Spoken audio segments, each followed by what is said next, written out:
This time, invasions that confound the medics.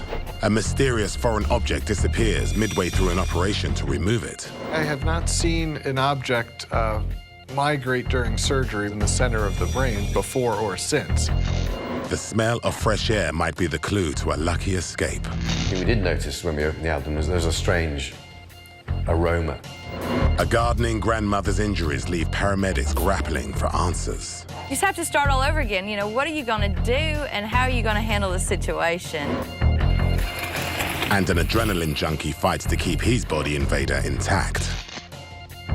All he wanted to know was that he had his break in one piece when I finished.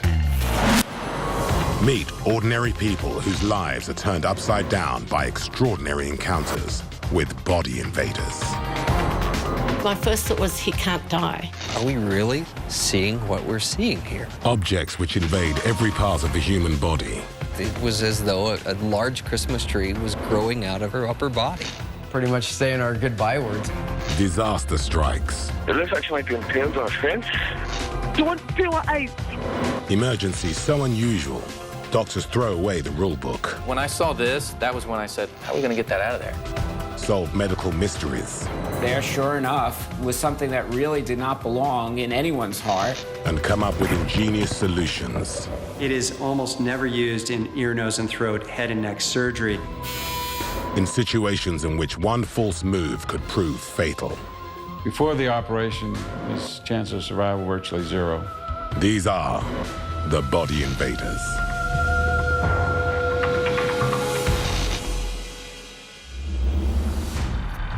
One minute, Chris Clear was out working on a farm.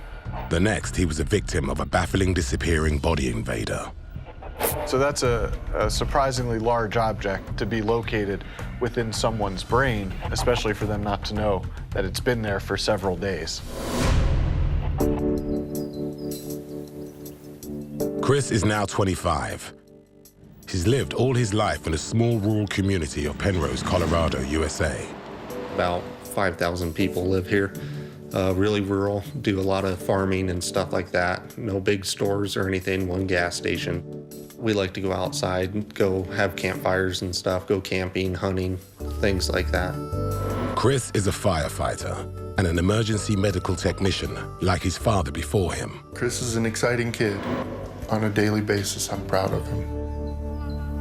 One afternoon in April, Chris is helping a friend fix some farm machinery, a rototiller that hasn't been used for years.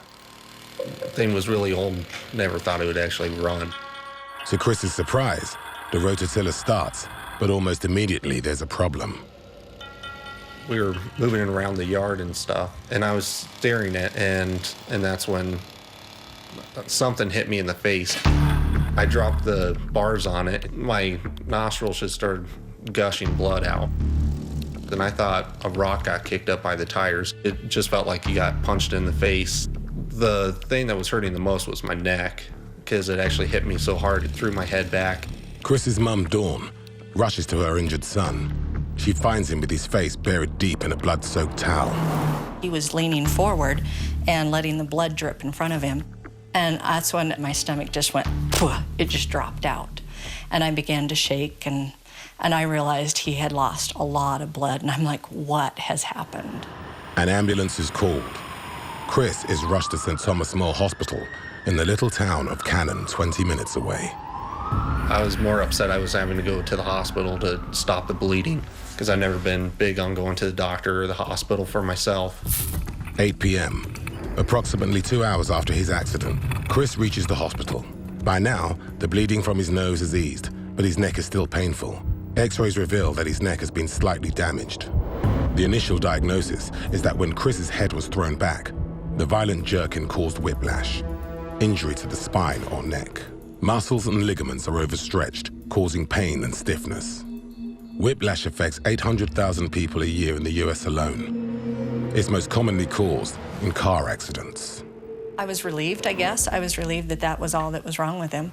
They released him saying that it was just a cervical sprain. That was it. By now, the bleeding from his nose has stopped. With just a tiny cut near his nose and a sore neck, Chris is prescribed muscle relaxants and discharged. But that night, his condition deteriorates. At that time, Most of my pain, it was from vomiting. I was having a lot of stomach pain. Chris heads off to bed, hoping a good night's sleep will help him feel better. The next morning, he feels worse. He was complaining of a really severe headache, and he was holding his head. And he was like this, and he was going, "Make it stop, Mom, make it stop." Sorry. During the course of the day, the pain becomes unbearable. Just after midnight, Chris's parents call for an ambulance for the second time in just over 24 hours. And I just remember them loading me up and the paramedic saying, "I'm going to give you something for the pain." And that's the last thing I remember. 12:49 a.m. Chris is back at the Thomas More Hospital. In the emergency room, he's assessed by Dr. Dorothy Twellman. He had been here the previous evening after supposedly a rock had hit him in the face. And I was told that he also now felt worse, that he had a bad headache and he had a sore throat and he had a little fever. Aside from the small mark near his nose, Chris has no other visible signs of trauma. That didn't fit with his hit in the face with a rock story. Had to be more to the story than that. For a clearer picture, Dr. Twellman orders CT scans. When the technicians review them, the mystery deepens. The x-ray tech brought Chris back in, and she was asking me, when did Chris have the brain surgery? When did he have the shunt put in his head? I was like, he's never had brain surgery. A shunt is a thin tube fitted into the brain of patients who have hydrocephalus, a condition caused by excess fluid in the brain. The shunt drains the fluid, usually to the stomach, where it is absorbed into the bloodstream. Having ruled out a shunt, the technicians call Dr. Twellman for an urgent review of the scans and the mystery object they reveal. It's absolutely the most incredible image I've ever seen on a CAT scan. Something that large in the brain, it's almost like a .38 caliber bullet with an extended length. And at that point, I knew that there was a real good chance that whatever put this little hole in his face penetrated into his brain. Just over a day has passed since Chris was struck by a mysterious object. To prevent him suffering long-term damage, or worse, Dr. Twellman knows whatever's in there must be extracted from his brain as soon as possible. It in itself was very dangerous to be there, and then to think of what it would take to remove that was also very scary. I was really concerned for Chris's long-term prognosis. To remove such an object, Chris requires urgent attention from a highly skilled neurosurgeon, so he's driven 2 hours to the University of Colorado Hospital in Denver. 5 a.m. Neurosurgeon Dr. Joshua Seinfeld is called to examine Chris. He reviews the scans taken at St. Thomas More and is amazed at the size of the foreign body in Chris's brain. You can see on the X-ray projection of Chris's skull this large object, which is about the size of a kid's crayon. And so that's a surprisingly large object to be located within someone's brain, and especially for them not to know that it's been there for several days. The path the 8-centimeter object has taken is home to a collection of vital vessels that transport blood to and from the brain. It passed within about 1 millimeter or so of his carotid artery, branches of the middle cerebral artery, as well as the deep structures on the right side, which control motor function, strength, sensation. Injury to any of those structures can cause very large strokes or even death. Even though the object seems to have missed vital areas in the brain on the way in, one false move in removing it could cause serious and irreversible complications, even death. Before they proceed, the doctors explain possible outcomes to Chris's anxious parents. Then they come with that little piece of paper. This is what can happen to him. Expect paralysis, expect that he may not speak, he might lose his vision. You know, they go through that list, and then there's that last thing, death. Everything just hit us. Nearly 2 days after his accident, Chris is wheeled into the operating theater. Dr. Seinfeld and a technician feed the CT scans into a stereotactical navigation system. This uses infrared sensors to create a 3D map of Chris's brain. The surgeons can then chart the position of the pin and guide their instruments to its exact location. We can find a spot that's safe to enter and make as small an opening as we think is feasible in order to accomplish our goal, which is to get that piece of machinery out of Chris's head. Dr. Seinfeld is now ready to start this incredibly dangerous operation. We made an incision in the scalp and took off a small piece of bone using a high-speed drill. Once we did that and got about 5 millimeters deep where we were expecting to find the pin, we didn't see the pin. To the surgeon's horror and astonishment, the 8-centimeter pin has vanished. Chris's brain is exposed. Doctors are now in a race against time to locate the missing body invader. I have not seen an object migrate during surgery in the center of the brain before or since.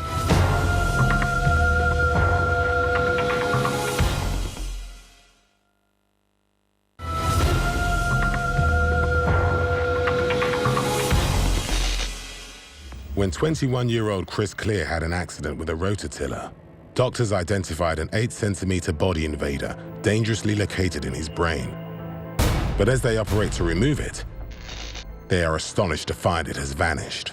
Once we got about 5 millimeters deep where we were expecting to find the pin, we didn't see the pin. A couple hours passed, we hadn't heard anything. It was scary. We're just panicked the whole time. In the operating theater, Dr. Seinfeld is mystified as to the whereabouts of the crayon-sized pin seen earlier on scans. The pin was not where the navigation system was telling us, and likely not because the navigation system was inaccurate, but rather that the pin had moved. Dr. Seinfeld must now locate the missing pin. When we look closely, the fluid spaces within the brain called the ventricle, where your cerebrospinal fluid is, was within the tract that the pin had taken through the brain, and as a result was able to be affected by gravity. Dr. Seinfeld's theory is that the pin is floating in the protective liquid that flows in and around the brain, known as cerebrospinal fluid. This would explain how and why it could move. When Chris was getting the CT scan, he was laying on his back. When we positioned him for surgery, we had turned his head, and as a result, gravity will pull the pin down deep towards the front of the brain again. Dr. Seinfeld needs to confirm his theory. A portable X-ray machine, a fluoroscope, is brought in to help relocate the pin. It appeared that the pin probably had traveled about 4 or 5 centimeters from where it appeared to be on the CT scan. The migrating pin is now embedded much more deeply in Chris's brain. Using fluoroscopic images to guide them, the team painstakingly navigate through the delicate brain tissue. We carefully dissected and separated the tissue within the ventricle so that we didn't injure the structures around there, which can affect memory, speaking, and vision. Every few millimeters would take another picture to see how close we were to the pin. At 5:23 p.m., after over 4 hours in the operating theater, the pin is at last within touching distance of Dr. Seinfeld's instruments. We were able to gently retract the brain using a small metal spatula, and then with a very narrow grasping instrument called a rongeur, we were able to grab the back of the pin and pull it out.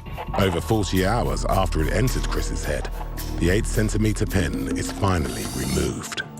Everyone in the room was pretty amazed. It's not every day you see a piece of gardening equipment get pulled out of someone's brain. Both of the doors open up and there's Dr. Seinfeld, and it was like, ah, he's gone, you know, he just removed this object from my son's head. It was just shocking to me. I was still wondering, what does his future entail? And is he going to be okay? Chris's dad didn't need to worry. His son made a startling recovery. When I see the pin, I have a hard time believing that was actually in my head. You see something like that, and you think if someone got hit by that and it went up in their brain that they wouldn't be around anymore. Chris is back in action at Penrose Fire Department, where his only problem is his new nickname. Everyone was calling me Pinhead for a while. Over 7,000 kilometers away in the UK, doctors treating another young man discover not one, but two body invaders, one of which might actually have saved his life. Raymond Curry is a 20-year-old trainee store manager. Little did he imagine that when he set off to work, he would end up with a body invader. The pain was excruciating. Every bone in my body was vibrating. Panic started to set in. 8:35 a.m., Cramlington, Northumberland, England. Raymond is leaving for work, and he's running late. That day was very special to myself because at that time I was on a secondment and I was the manager for the day. I left the house about 8:30, just after my mum had woke us up. Ray is 32 kilometers from work. The pressure is on. I was coming down the Blackburn Road, which is a main road, 60 miles per hour, which leads onto the motorway. I was obviously speeding. I was going round a slight bend as I went round the corner, and the road service went up then down. The back end of the car slid out. I slid sideways across the road, hit the curb, and then flipped into a lamppost, and then rolled over about 40 yards worth of fence.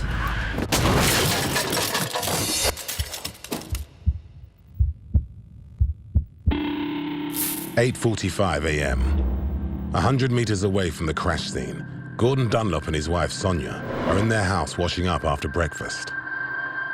We heard this almighty bang and a scraping noise. Seemed to go on forever, and then nothing. Just the silence, the ominous silence. I just woke up inside the car, upside down, pinned against the door. There was fence posts coming in from underneath the car, front windscreen. After moving one fence post, I then tried to move the second one, which I then realised that was actually stuck inside of his. A 1.8 meter post has crashed through the windscreen and plunged into Ray's abdomen. Shocked, Gordon hurries outside to investigate. And he was shouting at me from the bottom of the garden, there's a car on its roof in the field. After about 5 minutes, I really started to lose energy, really started to lose the end goal of being able to get out of this all right. And it was a bit of relief when I heard Gordon Dunlop come to the car.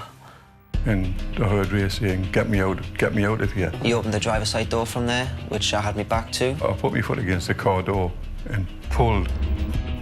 And as soon as he did that, I obviously fell back ever so slightly, and then I kind of kicked myself out.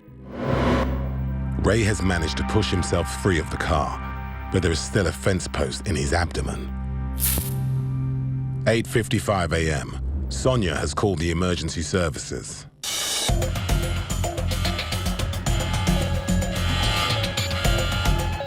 I could hear the sirens about actually 2 minutes before they even got there. And as you first heard them to when they got louder and louder, your energy just gets better. To increase Ray's chances of survival, the fire service call in the air ambulance, as this will get him to hospital more quickly. The road ambulance crew made a decision to prioritise getting an air ambulance because of the severity of obviously the injury. The Great North Air Ambulance lands. Ray has now been impaled on a 1.8 meter post for approximately 50 minutes. When they see Ray, the medics realise the post needs to be cut. Ideally, we wouldn't choose to cut anything that was impaled into a person. In this case, we had to, because it was simply too long to get the gentleman in the aircraft. Cutting the post risks causing additional trauma to Ray, as well as the possibility of a potentially fatal bleed if the post becomes dislodged in the process. However, to get Ray to hospital, the medics feel they have no alternative. A decision was made to use a reciprocating saw to cut the fence post. One of the considerations to take into account is when you're cutting something that's impaled in somebody is the vibration it's going to cause through the object into their body. A group of 8 people had to hold the post in every angle just to stop the vibrations. The last thing we wanted to happen was the post to become dislodged because we didn't know what it was controlling in the way of hemorrhaging. The medics give us a wooden spoon to kind of grate my teeth on. The pain was excruciating. Every bone in my body was vibrating vigorously. Once the post was cut, we placed Mr. Curry onto a stretcher and moved him very quickly into the helicopter so that we could get him into hospital as quickly as possible. When I took off from the field, right next to the accident, I was literally in the helicopter no more than 3-4 minutes. We always ring ahead to the hospital to inform them of our arrival. This enables the trauma team ready and waiting for the patient, so there's as little time delay as we can possibly have. I was pushed onto a wheelie stretcher. The runners into a lift, straight down the lift, straight into a medical room where there's loads of surgeons and nurses. With the clock ticking, doctors now face the daunting task of removing the post. My major concern going into the operation was that when we removed the post might be compressing the bleeding point, and that would open up and he would bleed very rapidly.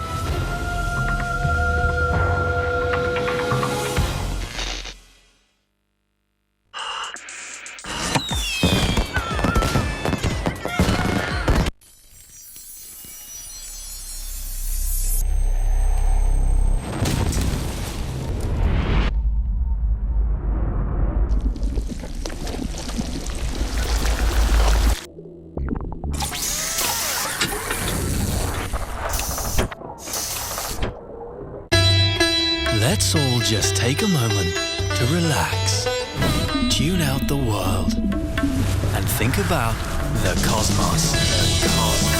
Discovery Science presents Cosmic Tuesdays, the day of the week when we lift our eyes to the heavens and just say, whoa. It's unlike anything we've ever seen in the sky. Wow, looks like a comet.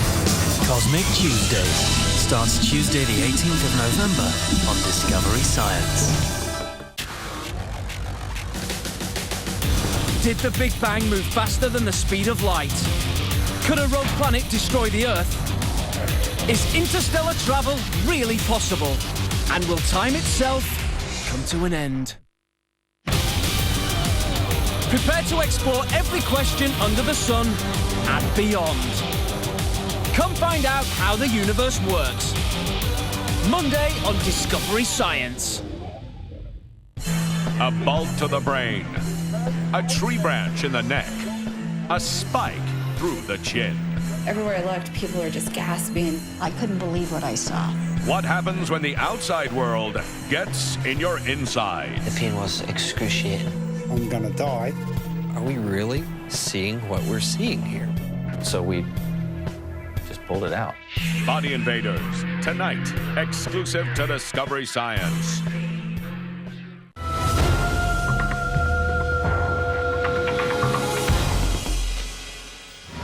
When Raymond Curry crashed his car on the way to work, he is impaled on a 1.8-meter fence post.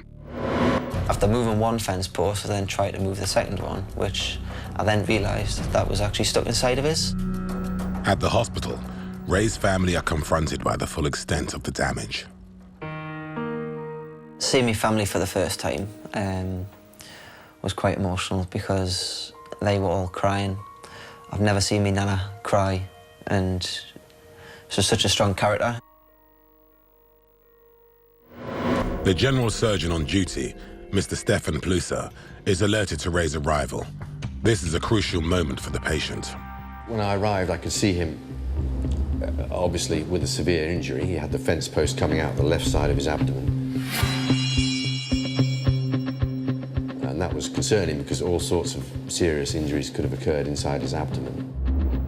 The organs that are at risk with this sort of injury going into the left side of the abdomen would be the lower part of the lung, the spleen, the kidney on that side, and the intestines, the small bowel and the large bowel, which are throughout the abdomen. If any of these vital organs have been damaged, Ray could suffer lasting incapacity. Before proceeding to surgery, Mr. Plusser has to try to establish the severity of Ray's injuries.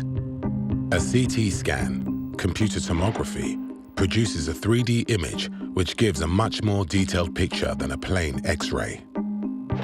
Looking at Ray from the side as if he was standing up, so his head would be at the top and his legs at the bottom.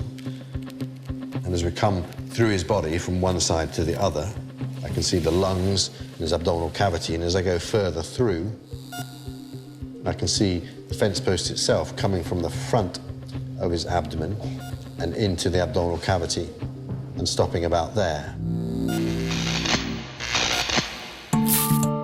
Until the doctors operate, they can't be sure how much damage has been caused.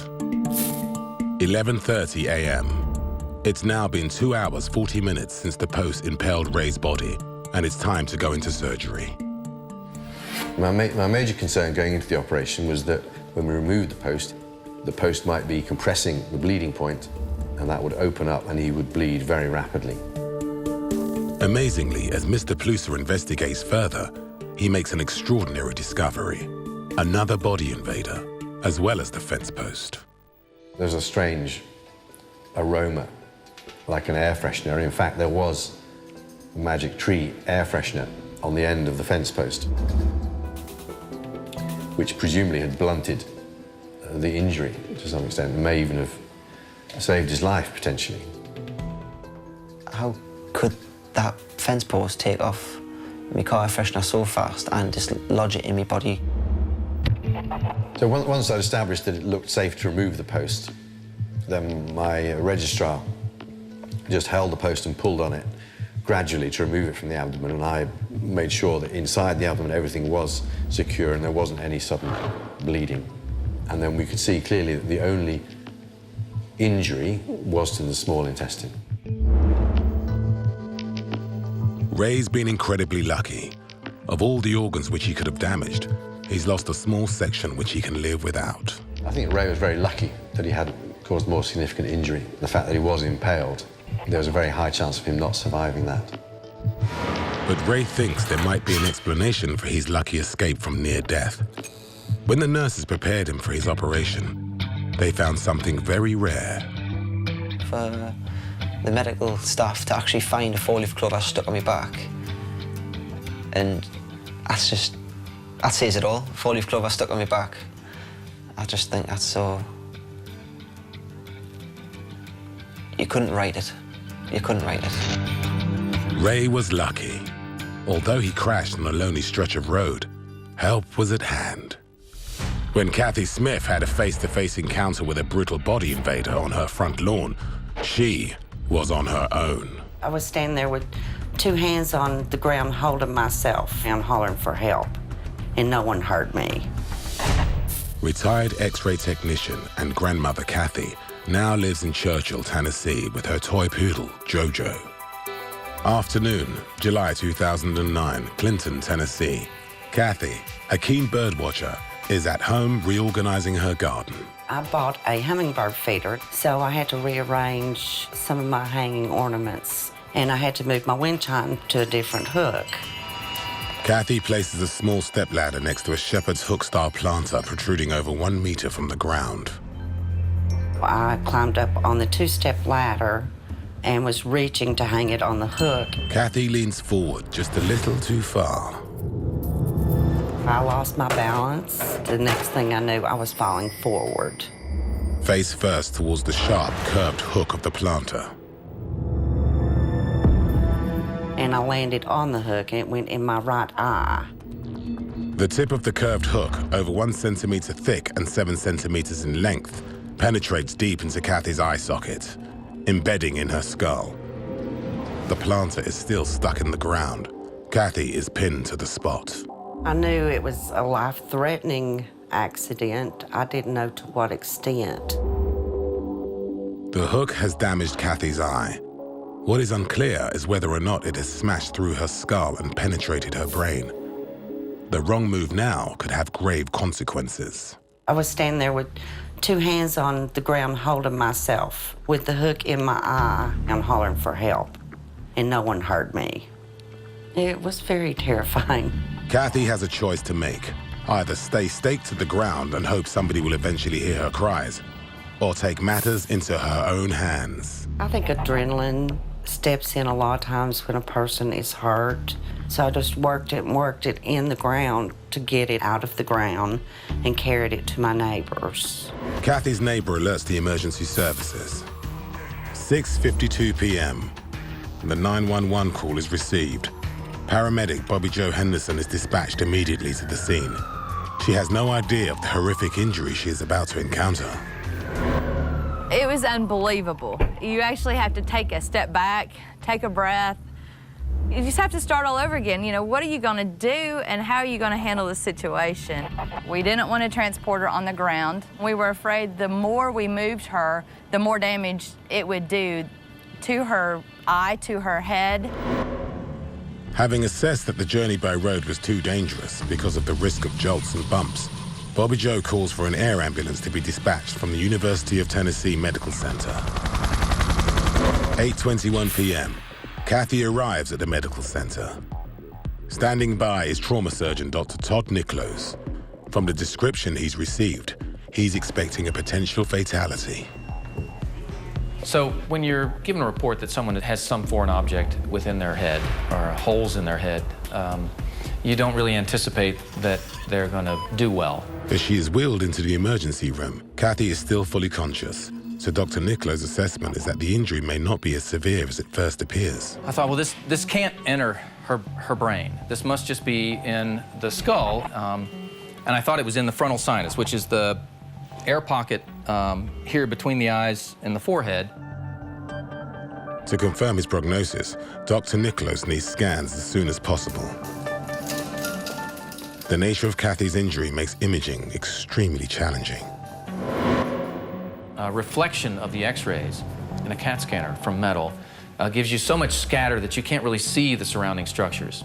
And an MRI would not be an option. The magnet that is used to do MRIs would actually have ripped this from her body. The only safe option is to give Kathy a standard 2D X-ray. The resulting pictures confront Dr. Nichols with one of the most difficult decisions of his career. When I saw this, that was when I said, how are we going to get that out of there? The X-rays show the hook has entered halfway up Kathy's frontal lobe. And you can see how deeply it penetrates into her head and had tracked just over the eyeball, through the roof of the orbit, and then into the frontal lobe on the left side.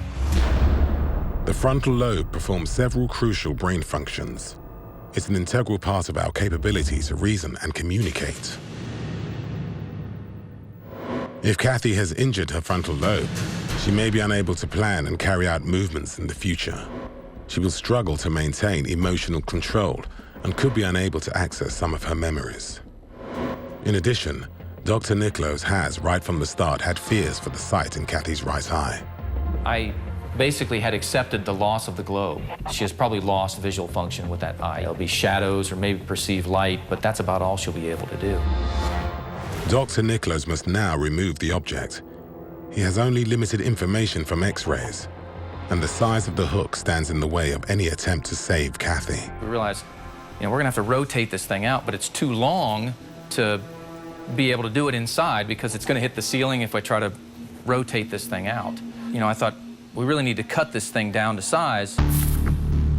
Dr. Nichols consults with the emergency medical services. EMS member, who was also a fireman, mentioned that, well, the fire department here has a plasma saw, and a plasma saw can actually cut through this rather quickly without vibration or transmission of heat.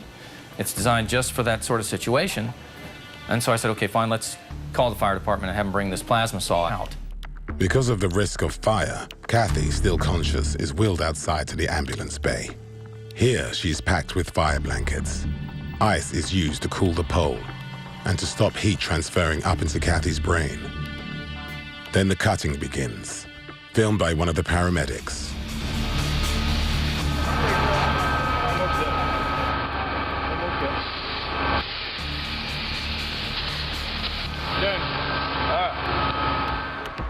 In less than a minute, the pole is cut down to a manageable length. Only now is Kathy finally sedated. The hook has been in her brain for over 3 hours. Dr. Nichols calls his fellow neurosurgeon, Dr. Joshua Miller. They discuss how best to extract the foreign object, given that the hook is firmly pressed against Kathy's forehead. The problem with that being is that there was no way to clean that area or really thoroughly prep that area for surgery. So we had to think about other options. The surgeons decide there is only one daunting route open to them. We are trained as neurosurgeons to be as safe and prepared as possible.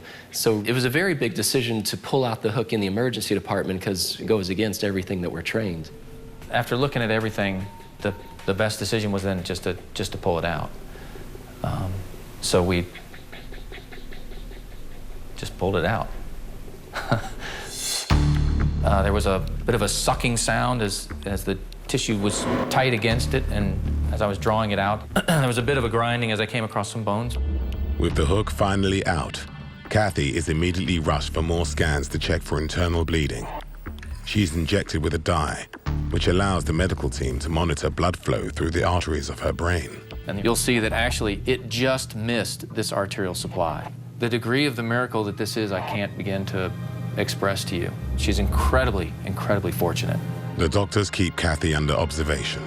Astonishingly, despite the scale of the trauma Kathy suffered from the hook, she's well enough to be discharged from hospital after just 1 day and is reunited with Jojo. It's quite extraordinary that she had a hook essentially impaled into her brain and she walked away from it. Contrary to Dr. Nichols' fear about Kathy losing her sight in her right eye, she has come through this ordeal only suffering some impaired vision. In medical terms, she is a phenomenon. As a trauma surgeon, certainly we see a great variety of things propelled into humans. Gunshot wounds, bows and arrows, knives, sticks, tree limbs, pieces of cars, automobiles, guardrails. All of these things I've seen, but I've never seen anything as remarkable as this. I was very thankful that they were knowledgeable as they are, saving my life and get me back on the road to living a normal life as I can. Kathy could never have imagined that a gentle afternoon in the garden could have put her life at risk. New Zealander Kevin Myatt, on the other hand, is a risk-taker by nature. This adrenaline junkie's most treasured possession is his mountain bike. And he won't give it up even when it turns into a body invader. Yeah, I never want to give up riding my bike. If I had to, I'd ride around with one arm.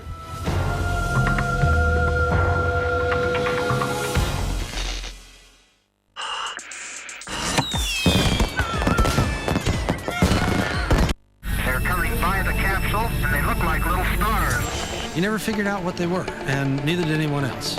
Every once in a while, you got something that's really hard to explain. They made the first missions. We see a couple of star-like things. But did they make first contact? Governments know something, and they're hiding something. What did the pioneers of space really witness? I do not know what that thing was, and I don't know what it is today. NASA's Unexplained Files, Monday on Discovery Science. Did the Big Bang move faster than the speed of light? Could a rogue planet destroy the Earth? Is interstellar travel really possible? And will time itself come to an end? Prepare to explore every question under the sun and beyond. Come find out how the universe works. Monday on Discovery Science. What? What? Excuse me? You gotta be me. Every time I looked in the mirror, I couldn't believe what I saw. These things were inside of her, and they were coming out of her mouth. How long is this gonna last? Am I gonna be okay? That was the scariest moment of my life. Scary, quite frankly, to watch. This shouldn't be happening. Monsters Inside Me. Tonight, exclusive to Discovery Science.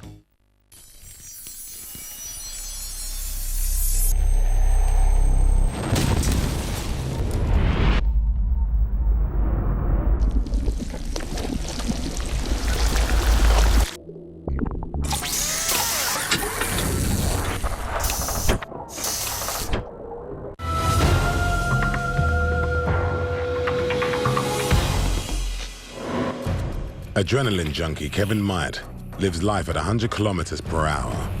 But his world came crashing down when a body invader stopped him in his tracks. And that's when I thought, this is going to be a really lame crash. 33-year-old Kevin lives in Rotorua, on New Zealand's stunningly beautiful North Island. Kevin's been a fanatical cyclist since he was a boy. When I was a kid, I couldn't really be kept off my bike. I used to tear around everywhere and terrorise the neighbourhood on that. He's had a good many injuries in his need for speed. I've separated my shoulder twice, had multiple concussions, torn ligaments, you name it, and I've done it. Kevin's wife, Michelle, knows all too well not to come between her husband and his passion. He loves riding his bike. Kevin's playground is the local forest, dubbed the mountain biking mecca of New Zealand. Waka-Wirawura Forest has over 90 kilometres of trails. I think as soon as you leave and there's no forest to be seen, Kevin sulks. Things whizzing past you, got roots and holes and obstacles. You can reach nearly 100 kilometres an hour. 4:30 p.m, April 1st, 2010. Kevin and two friends had been hitting the downhill forest tracks for most of the day. We thought we would just click into another trail and we were not far off being home. As the most experienced rider, Kevin leads the party into a final trail, a 1 kilometre fast-flowing downhill track through rough terrain. It has the reputation to claim a few crashes. Kevin is after one more adrenaline rush to end the day. I was pulling into the handlebars pretty hard and trying to really lay into the pedals to get that speed up quickly. Kevin accelerates through the gears. My foot went flying down, which threw my weight forward. I tried to fight it, and I hung on to the handlebars. The bike chain has come off the gears, propelling Kevin over the handlebars at 15 kilometres an hour. It seemed like time sort of slowed down. And that's when I thought, this is going to be a really lame crash. I landed right side down, and then the bike landed on top of me. It's Kevin's left arm still clutching onto the bike that takes the brunt of the impact. I went to pull my arm back to obviously push myself up off the ground, and that's like when I felt that I'd hooked myself on something. So I looked up, and all I could just see is my flesh had opened up and I could see inside my arm. Kevin is impaled on his brake lever. It's thrust into his lower arm, tearing through his wrist and resurfacing on the palm of his hand. With his basic knowledge of first aid, Kevin knows he must slow down the bleeding. The first thing that ran through my mind was I needed to clutch it as tight as I could below where it actually torn the skin open to make sure that I didn't bleed out or anything. Kevin's friends call for help. Paramedic Arthur Turner reaches him in 10 minutes and checks for damage. There was the possibility that the radial artery, which is one of the major arteries going down into the lower hand, could have been ruptured by the handbrakes that went into his muscle around his thumb.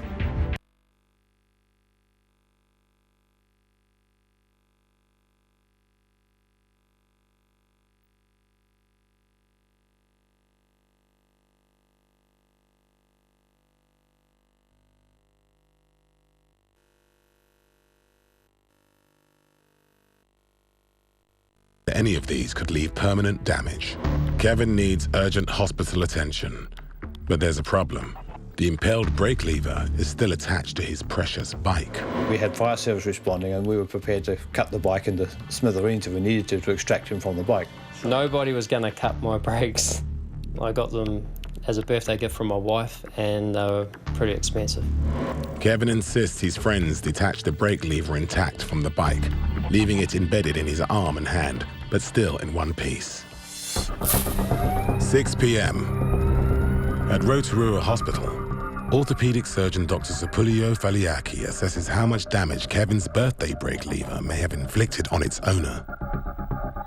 I mean, the area he's in is a bad area to injure. It's got a lot of big muscles that sort of move your hand. The brake had entered his skin, was right next to where his artery was, and had exited somewhere near where the nerve that runs down in his forearm also sits.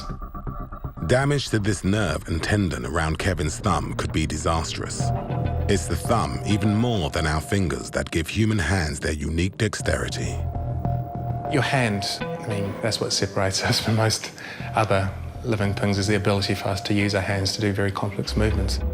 The X-rays show no broken bones, but only surgery will determine the full extent of damage to Kevin's hand.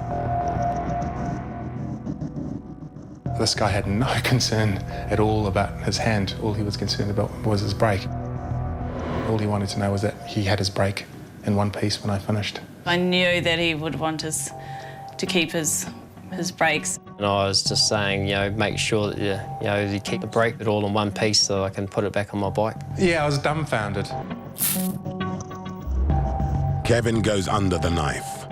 The doctors make an incision on the side of the brake lever. By this stage, I could see what I was dealing with. I mean, he missed the artery by 5 millimetres and then sort of dug around the other side, saw the nerve wasn't damaged on that side, and then could elevate the tendon that it was sitting under and gradually remove the foreign body. Dr. Foliaki carefully slips the brake lever back through the same way it came in. Amazingly, both Kevin's hand and the brake lever are intact. It was one of the first things I returned to him when I finished the operation, was that his brake was still in one piece. So he was very happy about that. 1 year on, and the only lasting injury to Kevin is a 15-centimetre scar. It tore from here up to about here open, and then went in here and came out up here. He was very, very lucky. Very, very lucky. I mean, a centimetre either way, he would have quite a different outcome. As for the brake lever, it's now been fixed back onto Kevin's favourite bike. Kevin remains as passionate as ever. Yeah, I never want to give up riding my bike. If I had to, I'd ride around with one arm. Kevin was incredibly lucky to have escaped with the use of his hand and is back on the trail with his beloved brake lever. Body invaders attack indiscriminately, at any time and in any place. But there's no escaping human ability to fight back, and doctors' skill in piecing us back together again.